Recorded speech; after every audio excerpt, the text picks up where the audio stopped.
sitting at a bar table that I just made for my wife. In this video, I'm going to cover the metal fabrication of the frame. I'm going to start off by showing you a quick panoramic view of the finished product, and then we'll get into the fabrication. Continue following my channel as I will continue to put out videos on the various aspects of making this table. Let's get into it. Natural edge top.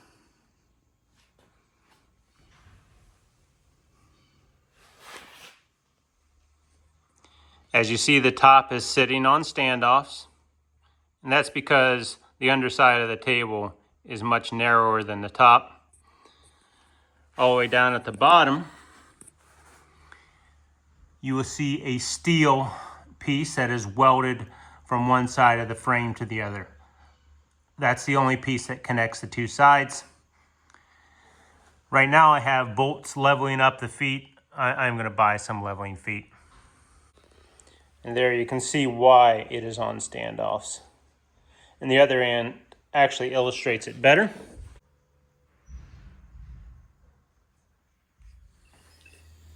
So I'm going to start off by kind of telling you the dimensions of the project and the various components.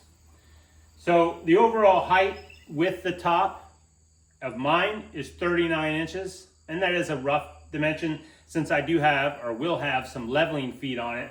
Right now I just have some bolts sticking out the bottom. The top thickness is 1 5/8, shelf thickness 1 1/2. The top dimensions, it's 48 inches long, and it's an arc, so it has a 20-inch radius. So if you were to lay a 40-inch circle on it, that is what the arc is on the ends of both the top and the shelf. So those are 48 inches, and then the top at its widest is 18 1/8, and at the narrowest is 14 3/4. Your shelf, or my shelf, is 48 inches long, and it is actually it's a hair less than 7, to make sure I'm not squeezing it in there, and it does leave some room for expansion and contraction. This dimension here, finished product, I don't know about this one, 11 inches. It's cut at a miter, so the inside here would be 7 inches. This piece, square cut, exactly 7 inches. The height of the piece of metal that makes up this leg here is 33 3/4 on the outside. It'll be 32 1/4 inches on the inside, since it is mitered and then square cut at the bottom. This piece on the bottom is made from 2-inch by 2-inch square tubing. And I'll go ahead and talk about the thickness. 1/8-inch wall. It's 15 inches. That piece of steel was cut 15 inches long, but I capped it with 1/4-inch steel, making it 15 1/2 inches. This portion of the frame right here is 1 1/2 by 1 1/2 16th wall. This piece and the piece that connects the two ends together, same dimensions, but 1/8-inch wall. I thought a little more strength there, especially since I had those pieces of steel, made more sense since I only had one piece of steel connecting everything together. However, the wood top and bottom also adds strength, so may be unnecessary, but that is what I did. I don't know if I mentioned this yet. This piece in the middle is, not this one, but on my finished product, is 39 inches long. And I think that pretty well wraps up. Last thing, the standoffs. So we have 1-inch pipe. So that's the inside diameter. It has an outside diameter of 1 5/16. The height of 1 1/4. Wall thickness, I wrote 1/8-inch here. It's actually 5/32, I believe. I didn't try to get down and measure those exact dimensions. I was being fairly general. It could be a hair over 1 inch on the inside. Sometimes dimensions like that on pipe is not all that precise, and I'm not trying to be all that precise. Go buy the 1-inch pipe or something comparable if you want to make this project. I don't think that is that important. This size worked well for the size of the square tubing. All the steel that I'm using here I got free, and it was repurposed steel. So I have to remove all the paint and whatever other debris happens to be on it. I am using a braided wire wheel to do that.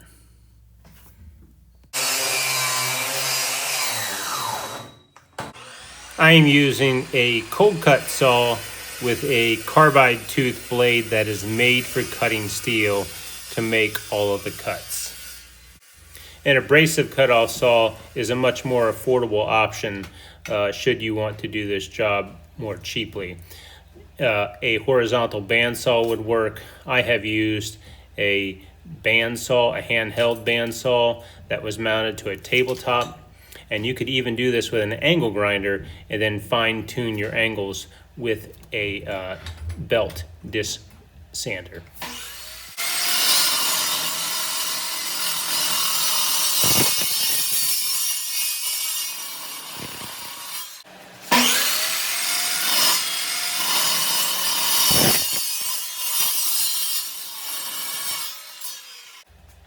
Here I'm using this precise square to make sure that the saw is set up for a true 45-degree cut.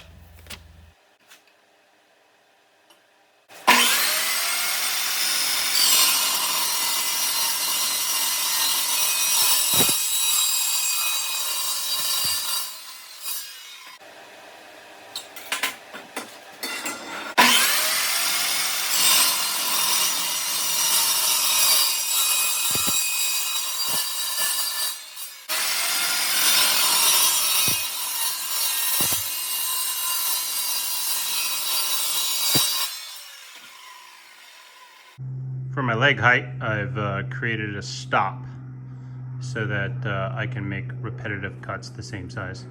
And I'm just cutting the caps for the feet. There will be 4 of these. So I want to take a moment to discuss which pieces are more critical than other pieces when it comes to achieving an exact dimension or squared. You know, if you want this to be square and you want your 2 ends to be the same height. So this piece down here, not very critical. This piece here, not very critical. You just don't want it to look stupid. This and this have to be exactly the same length in order for everything to be square.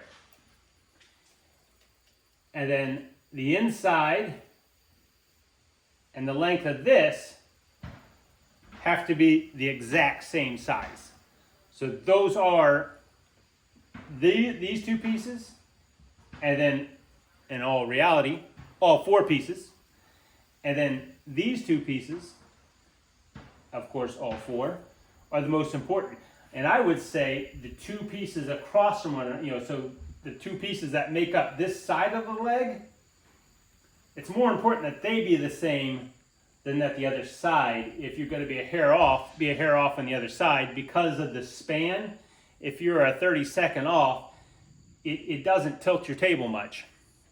But here, if you're a 32nd off, that starts to, and maybe a 32nd isn't much, maybe that's a bad example, but let's say a 16th, that's starting to be more tilt than I would like. So those are areas that matter as far as being precise with a project. And not that you can't make it work, it's just aim small, miss small. This is a belt disc grinder. So out of focus of the camera and maybe just off to the corner is the belt, and then this is a disc, 12-inch disc. I'm showing this because if you have such a machine in your shop, if you're a woodworker primarily, or even a metal worker, this tool works great when you're trying to dial in the exact size of something. So if you cut it one piece a hair too long, or even if you cut one a hair too short, you can size the other piece down to the shorter piece by just grinding it on the disc sander or the belt. I recommend using ceramic grit. It will hold up the best that I'm aware of to grinding steel. I've been using this one for a long time. It's time to change it, but it is still working.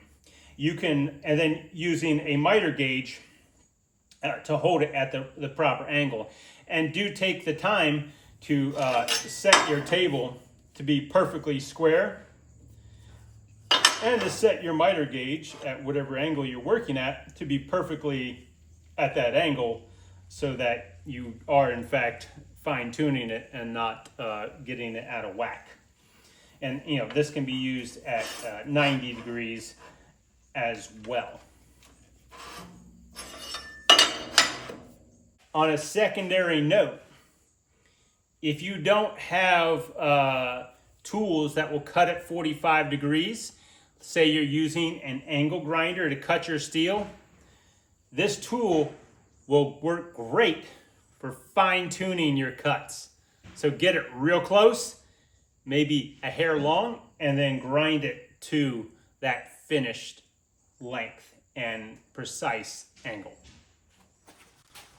So before I start assembling everything, I've laid out all the locations where I want to mount the pieces of wood to the frame, and I'm going to put center point marks on those now, and then I'll go over to the drill press and drill some holes. It'll be much easier to drill these holes now than to wait until later when it's put together. I'd have to use like a hand drill, and then I'm probably not going to get them very straight.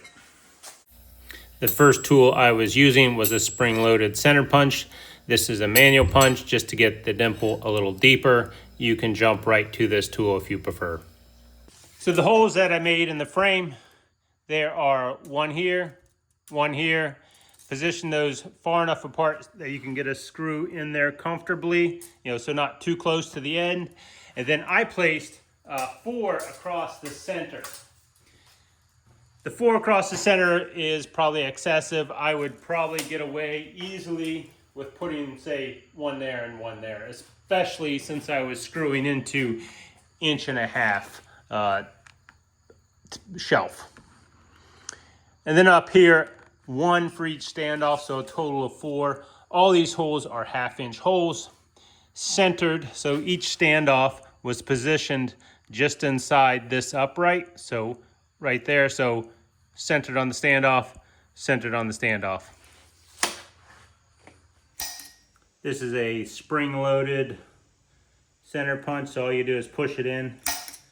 I find it easier to get them started with that.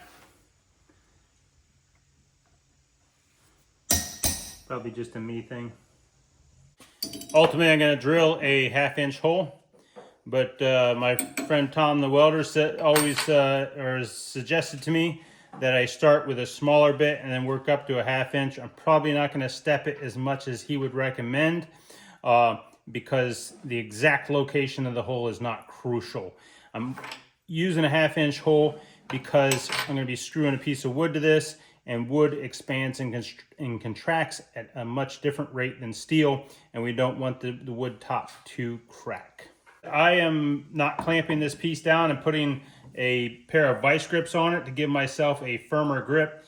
There is a tendency for pieces of steel to want to ride up the chuck, and if you lose hold of it, it can hurt you. With this much leverage, and then of course nothing sharp to hold on to here on this smaller piece, I feel comfortable. Do this at your own risk. It is against conventional suggested practice. The reason for putting the center punch dimple in the steel is so it's easy to find the spot at which you intend to drill the hole, because the drill bit will fall into that dimple.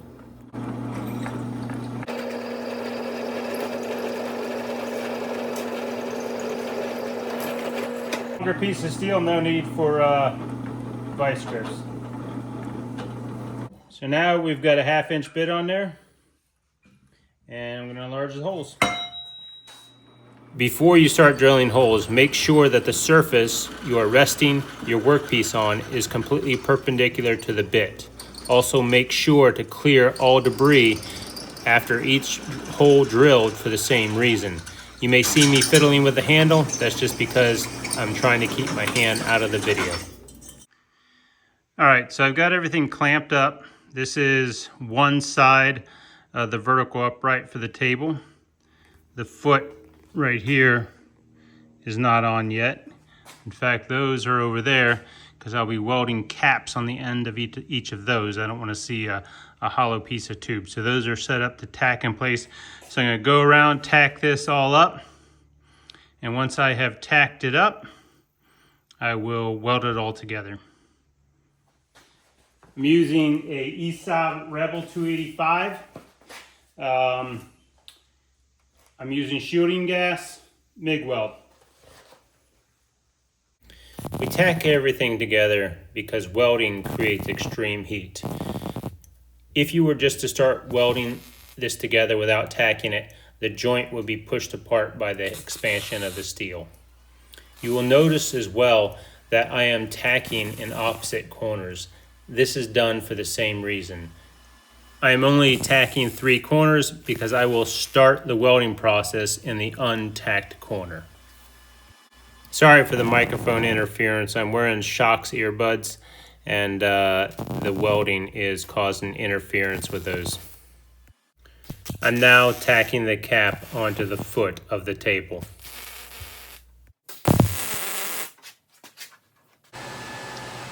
So I had some thicker steel that I'm welding to, and I put a bevel on the cap itself because I want to fill that void. That way when I grind it flat, we have plenty of weld in there to hold the cap on.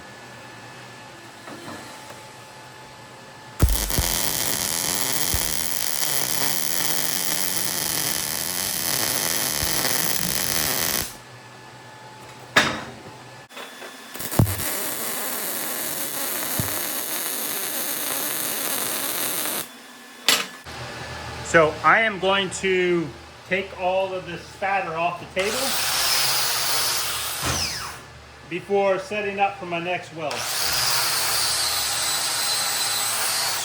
Just using a wire wheel, same thing I use for stripping the paint.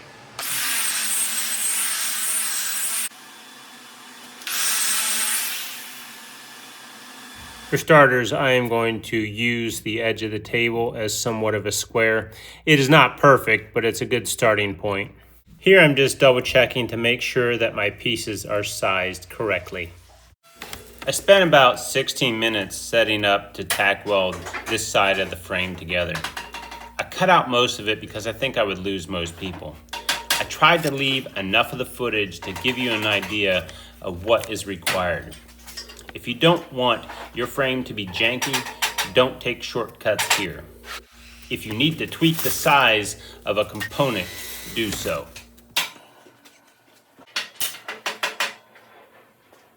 Sorry for the background noise. My little helpers are making all kinds of noise on some project they're working on. I brought this piece over to the disc belt sander to grind just a little bit off.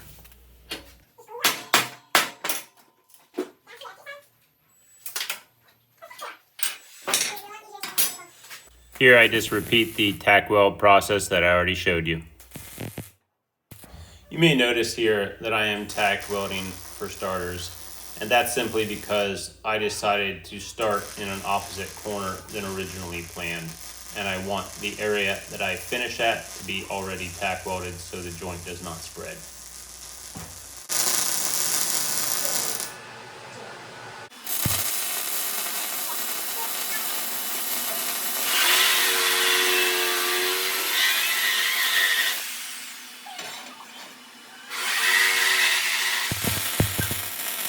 In these next few clips, you will see that I position the frame in such a way that I can weld in a comfortable position.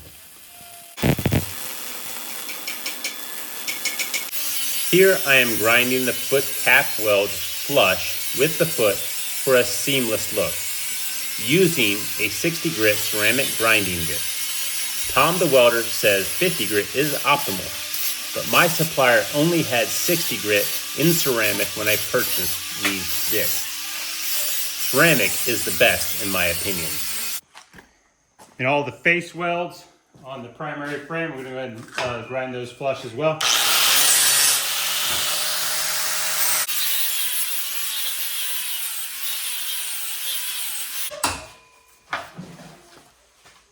And here I am grinding the corner welds.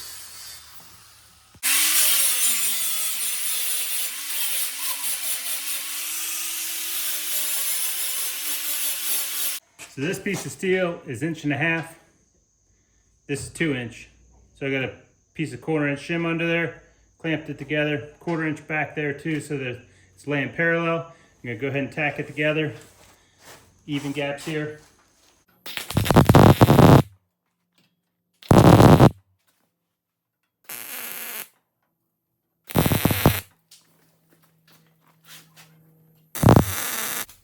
Remember, I'm only tacking 3 corners, so I start the weld in the non-tacked corner.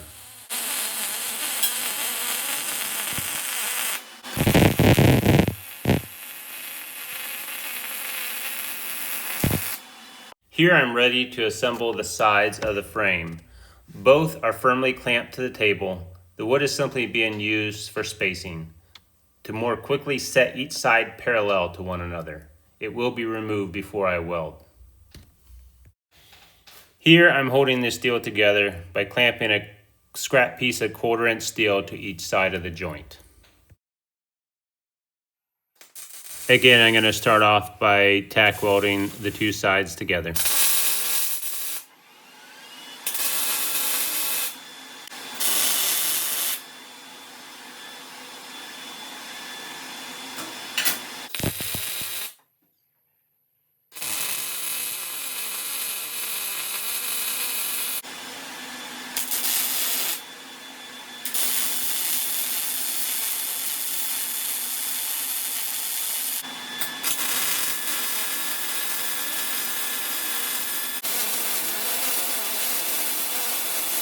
I started off by welding the standoffs with external tack welds. I realized how stupid this looked, so I cut them off using an abrasive cutoff wheel, making sure not to cut into the primary frame, but sacrificing the standoffs.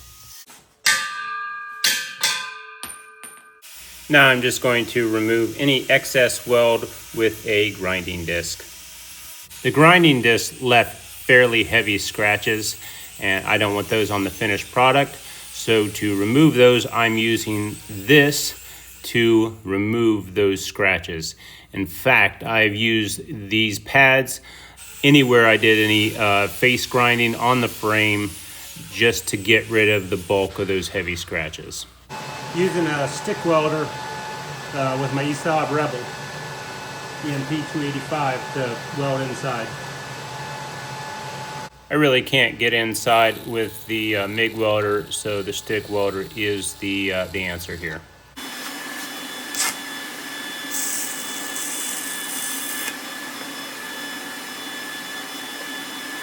I use these magnetic clamps here to hold it in place while I got the first weld, and it's got a switch, so it switches on and off, so it's easy to position.